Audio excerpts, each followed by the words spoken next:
So this week I'm going to describe to you 5 potential tips to working on your dynamic and big moves. Tip number 1, work on your power. Completing big moves is having enough power to do so.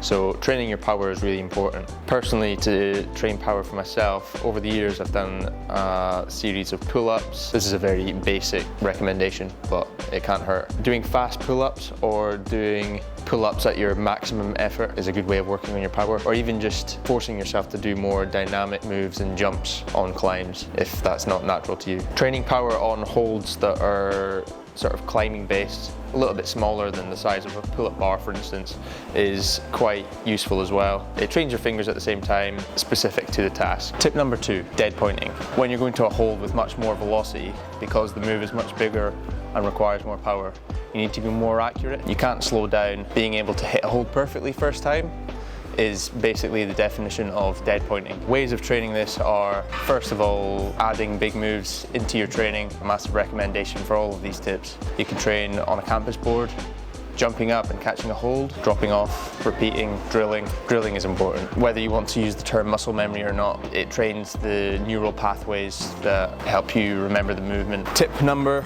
3. This one's ironic because I'm going to talk about the 3-finger drag. I think this grip is really useful for a lot of things. However, a lot of people don't train it and they're not strong at it. I personally think you should train the 3-finger drag for dynamic moves especially. Previously I talked about dead pointing. It sort of eliminates a lot of the accuracy requirement because you can hit something on a passive grip and hold it rather than having to be pinpoint accurate with a half crimp or even a full crimp or whatever you tend to go for. It gives you more length because your fingers are fully extended rather than half crimp. I would recommend hangboarding in a 3-finger drag. Progressive overload just like you would any other grip. Starting at a reasonable load that seems healthy for you, find out what that is and then work your way up, adding more load and whatever that is for you. It's personal to everyone. And then incorporating it into your climbing as much as possible and training. Tip number 4, using your legs. Most of the power you require for big moves comes from your legs.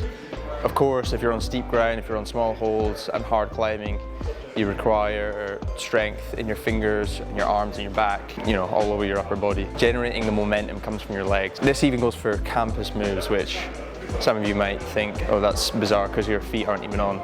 But if you use your legs properly, it will assist you when campsing. To train this, I'm not going to recommend squats, this and that and whatever.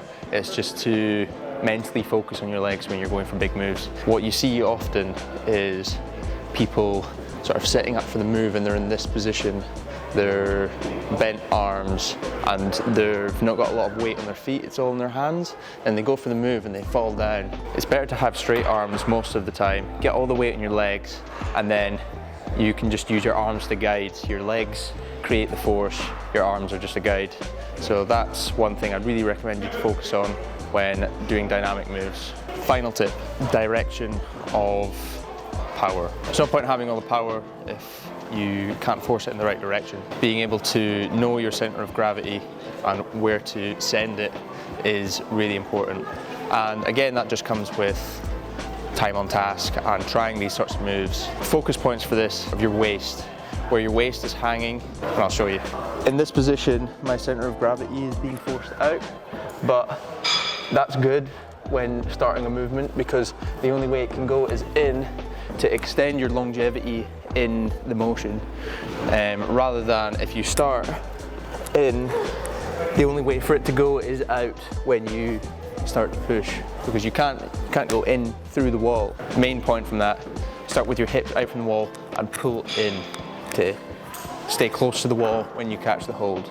It does give you more time in a sense. It requires less power if you direct it in the right direction, You need to climb a lot to get better at climbing. You can do all the hangboard and pull-ups and stuff. Using these focus points and applying it to your climbing training is what's going to make the most difference, I think. I hope that was helpful for some of you, and again, covering my own back, disclosure, this is tips based on what works for me, and I hope it's useful for a lot of you. Like and subscribe, Langlands Climbing. My Instagram is Rhys Langlands 1.